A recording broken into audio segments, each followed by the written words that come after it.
에피소드 4편에서 계약 문건들의 구성에 대해 살펴보았습니다. EPC 계약의 경우 방대한 계약 문건이 존재하며 컨디셔널 컨트랙을 필두로 모든 문서들이 트리 구조 혹은 하이어라키 방식으로 구성되고 내용적으로는 문서 간 상호 보완의 목적으로 작성되었음을 확인하였습니다. 이번 시간에는 계약서를 읽는 방법과 자세가 주제입니다.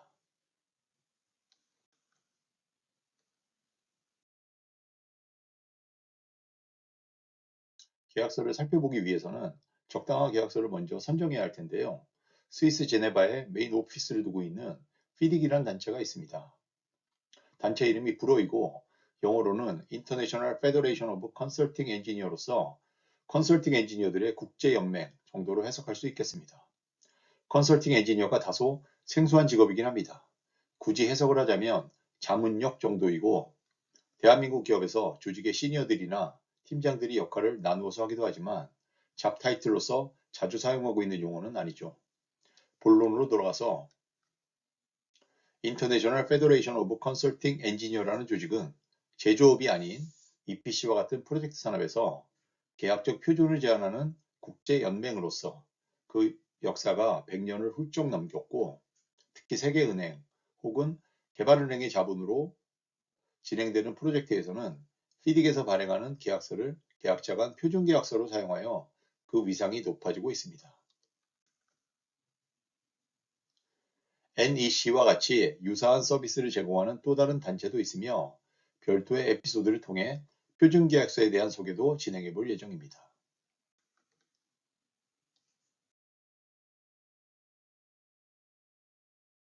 본 에피소드 진행을 위해 사용할 표준계약서는 피딕에서 1995년 출판하였고 EPC 계약서와 유사한 오렌지북을 선정하였습니다. 어떤 문서라도 스토리라인을 구성하여 맥락을 이해하시는 것이 중요합니다. 계약서도 다르지 않습니다. 그렇게 읽어나가면 각인 효과가 높아지게 됩니다. 하나의 스토리로 이해하기 위해 제일 좋은 방법이 목차를 훑어보는 것입니다. EPC 기업의 성장 전략 86페이지에서 다음과 같이 제안하고 있습니다.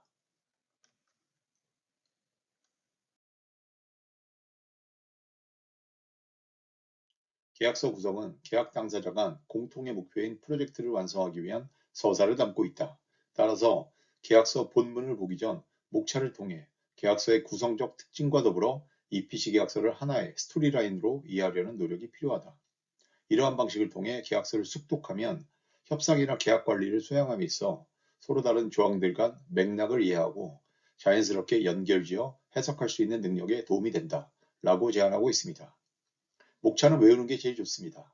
한번 외워보면 계약서에 대한 이해도가 한층 업그레이드됨을 느낄 수 있습니다. 만일 외우는 것이 어려우시면 본문을 보시다가 다른 본문으로 넘어가기 전 목차를 한번 훑어보고 다음 본문으로 넘어가시는 것도 좋은 방법일 수 있습니다. 혼자 계약서를 보는 제1 제안입니다. 그런 의미에서 피딕 계약서의 목차를 한번 살펴보도록 하겠습니다.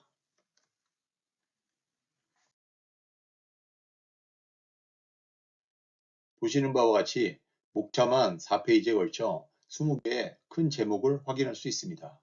큰 제목과 작은 제목을 어떻게 부를 것인가는 계약서를 이해하거나 해석함에 있어 주요 사항은 아닙니다. 목차에서 큰 제목을 챕터라고 부를 수도 있고 아티클이라고 부를 수도 있으며 작은 제목을 서브 챕터 혹은 서브 아티클이라 불러도 무관합니다. 고유 번호를 포함하고 있으므로 계약 당사자 간 협의나 교신을 진행함에 있어 방해 요소는 아니라고 생각합니다. 참고로 절차와 형식을 중요하게 따지는 미국 연방법원에서는 공식적으로 법안에 사용되는 큰 제목을 아티클이라 하고 서브 아티클을 섹션이라 하고 서브 아티클을 클라우즈라는 체계로 사용하고 있다고 합니다. 본 에피소드에서는 아티클과 넘버링을 섞어 사용하도록 하겠습니다. 그럼 조금 확대해서 큰 제목을 위주로 살펴보도록 하겠습니다.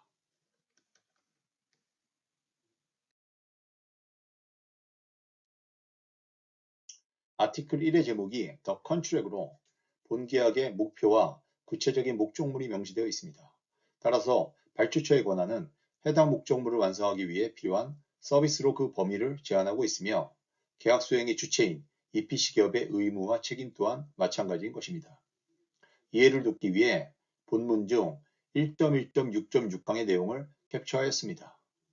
플랜트를 건조하는 공사로서 플랜트라 하면 permanent work이라 정의하고 있습니다. 따라서 건조를 위해 일시적으로 필요한 용접기, 독장 등은 해당 플랜트에 포함이 안 되겠죠.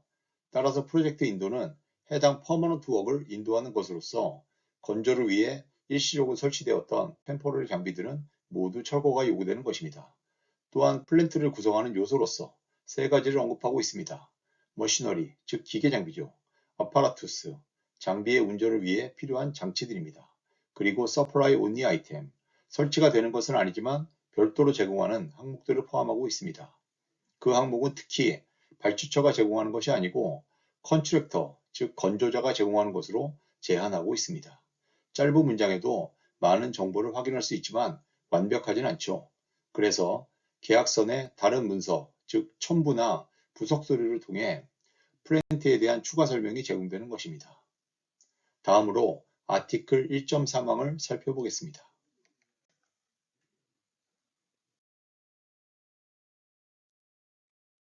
1.3항에서는 계약서 해석의 기준을 제시하고 있습니다.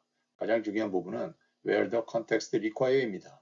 맥락을 이해하고 실수나 오기가 있을 수 있는 단어에 집착하지 말라는 뜻으로 사람이나 집단이라는 단어가 등장하면 법인격을 지닌 단체를 포함하여 해석하고 설사 단수로 표현되어 있는 경우 문맥에 맞게 해석하도록 지침을 주고 있습니다.